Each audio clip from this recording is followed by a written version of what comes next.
కలం కన్నీటి చుక్కలు రాలుస్తూ ఒరిగిపోయింది. కదిలించే కథనాలను రాసే కలం కన్నీటి చుక్కలను రాల్చుతూ ఒరిగిపోయింది. కుటుంబం దిక్కులేనిది అయింది. యాజమాన్యాలు, ప్రభుత్వాలు చేతులెత్తేశాయి. జై కొట్టిన జనాలు 4 సంతాప సందేశాలను సోషల్ మీడియాలో పోస్ట్ చేసి చేతులు దులుపుకున్నాయి.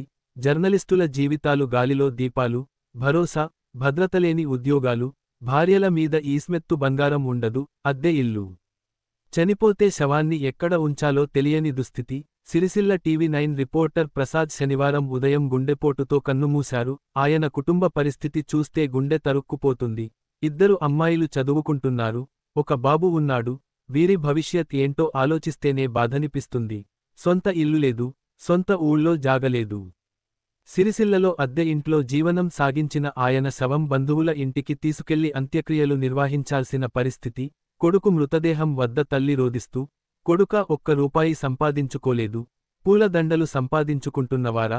కొడుకా, నీ పిల్లల బతుకు ఏం కావాలిరా?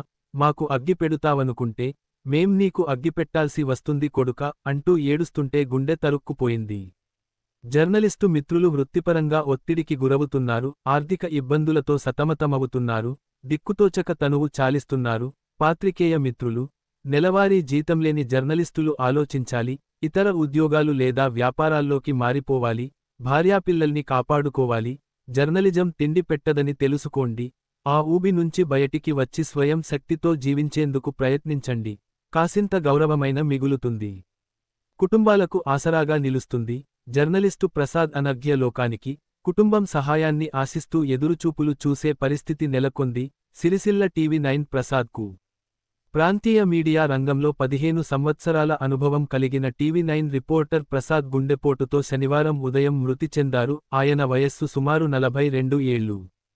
సిరిసిల్లలో అద్దె ఇంట్లో నివాసం ఉండే ఆయన, కుటుంబ పోషణ కోసం నిరంతరంగా కష్టపడ్డ వ్యక్తిగా సహచరులు పేర్కొంటున్నారు. ప్రసాద్ మృతితో ఆయన కుటుంబం తీవ్ర ఆర్థిక సంక్షోభంలో కూరుకుపోయింది. 2 కుమార్తెలు చదువులో ఉన్నారు. ఒక చిన్న కుమారుడు కూడా ఉన్నాడు. ప్రసాద్ సొంత ఇల్లు లేదని, మృతదేహాన్ని బంధువుల ఊరికి తరలించి అంత్యక్రియలు నిర్వహించాల్సి వచ్చిన పరిస్థితి చలించేది. ప్రసాద్ తల్లి రోదిస్తూ చేసిన వ్యాఖ్యలు దారుణంగా కలిచివేశాయి. కొడుకా, ఒక్క రూపాయి సంపాదించుకోలేదు. నీ పిల్లల బతుకు ఏం కావాలి అనే ఆమె మాటలు మానవీయతను ఆవేదనతో కలిపేలా ఉన్నాయి. పత్రికా రంగంలో అస్థిరత, భద్రతలేని భవిష్యత్తు.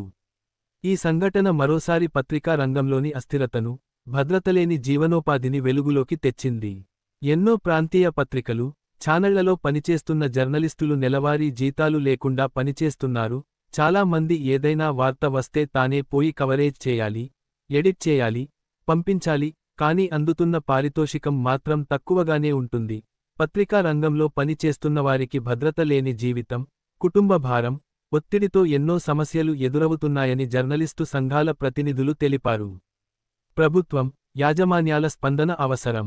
ఒక జర్నలిస్టు ఆకస్మిక మృతితో అతని కుటుంబం ఇంతటి ఆర్థిక సంక్షోభంలోకి వెళ్లిపోవడం ఆవేదన కలిగించే విషయానికి, జర్నలిస్టుల సంక్షేమానికి సంబంధించి ఇప్పటికే ప్రకటించిన పథకాలను పూర్తిస్థాయిలో అమలు చేయాలని, అవసరమైతే మరిన్ని సాయం చర్యలను ప్రభుత్వం ప్రారంభించాలని పత్రికా సంఘాలు డిమాండ్ చేస్తున్నాయి.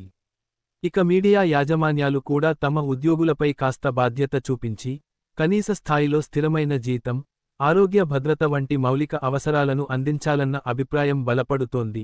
ఈ సంఘటనపై స్పందించాలనుకునే దాతలు, మిత్రులు, జర్నలిస్టు సంఘాలు కుటుంబానికి ప్రత్యక్ష సహాయం చేయాలని పత్రికా మిత్రులు కోరుతున్నారు.